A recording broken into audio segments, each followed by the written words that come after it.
Hi, I'm lawyer Jessica Bordnick, and welcome to Legal Juice, a vlog of legal information, education, and entertainment. Today I'm going to talk to you about how you can prevent in-laws you don't like from inheriting your estate. Now, first things first, a disclaimer. Although I am a lawyer, I'm not your lawyer. Should you require legal advice, please seek the assistance of a lawyer licensed to practice where you are. Do not rely on anything you see in this video as legal advice, and do not delay in seeking legal advice based on anything you've heard in this video. And if you like this video and you want to see more content like this, please be sure to like, share, and subscribe. Now join me.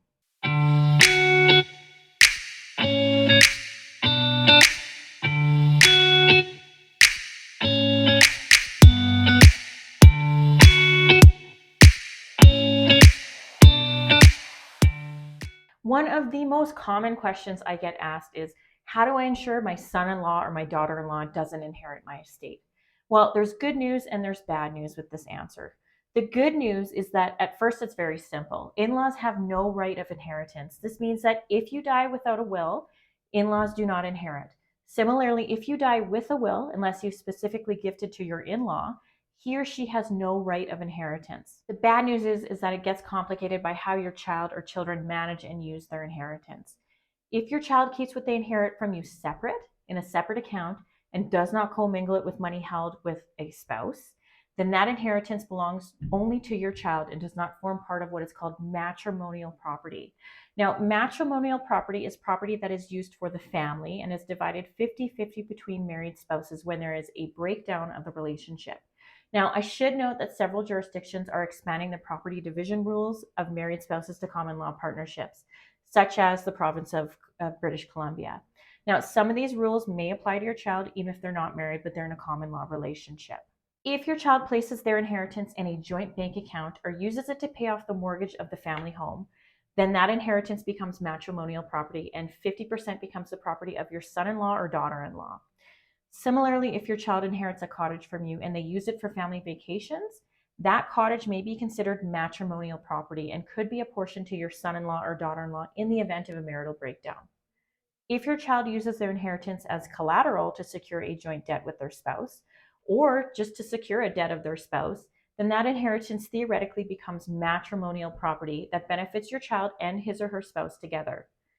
Finally, if your child has a will, it is very likely that he or she is going to gift their entire estate to their spouse upon their death. And even if they don't, the courts will apportion some or all of the estate to the spouse to provide that spouse with what is known as adequate maintenance and support. If your child does not have a will, then the law provides that either all of the estate or a portion of their estate will go to their spouse.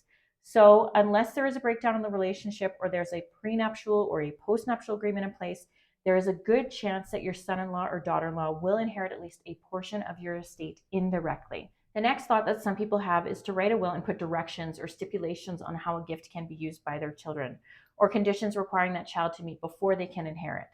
For example, stipulating that a child is to separate or divorce from their spouse in order to inherit their share, or that a child have a postnuptial agreement in place before they can receive their gift, or stipulating that after the child dies, their inheritance from you reverts back to your estate and then goes to one of your other children.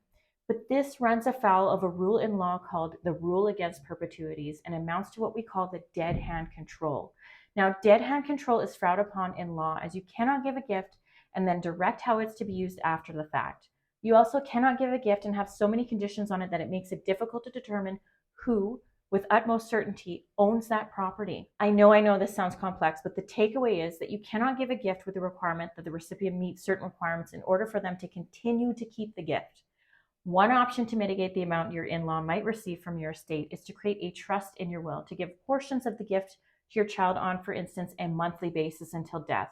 And then upon their death, if there's any trust property remaining, their children or some other person would receive the balance of the funds held in trust. There are some issues with this. The first is that any person above the age of majority can apply to the court to have the entire trust property gifted to them right away. Most people aren't aware of this option and therefore don't make such an application. The second is, if your child uses the trust funds for the benefit of their family, then the property becomes designated as matrimonial property anyway and becomes divisible between your child and their spouse. The third is that depending on how the trust is worded, it may offend the rule against perpetuities and may be declared legally void by the courts. If you have issues with your in-laws, your best option to prevent your son-in-law or daughter-in-law from directly or indirectly inheriting your estate is to discuss this with your child. Discuss different techniques to keep the property separate and apart from the property used to benefit their family. And of course, you want to have the discussion in consultation with estate and family law lawyers in the jurisdiction in which your child lives. Your child could also make a mutual will and trust declaration with their spouse. Now, a mutual will is not your standard run-of-the-mill will. It is irrevocable upon the death of the first spouse and has several unique characteristics and requirements. Or you can have your child enter into a postnuptial agreement with their spouse to keep the property separate and apart. All of these things require independent legal advice for both your child and their spouse because they deal with matrimonial property and are therefore expensive endeavors and techniques. If you are worried about your in-law benefiting from a couple $1,000s or less, then be okay with that occurring, as the cost of meeting with lawyers, drafting documents, and getting independent legal advice for both your child and their spouse will easily cost in the tens of thousands of dollars. It can also place added strain on their relationship with each other and with you. So tread lightly. Thanks for watching.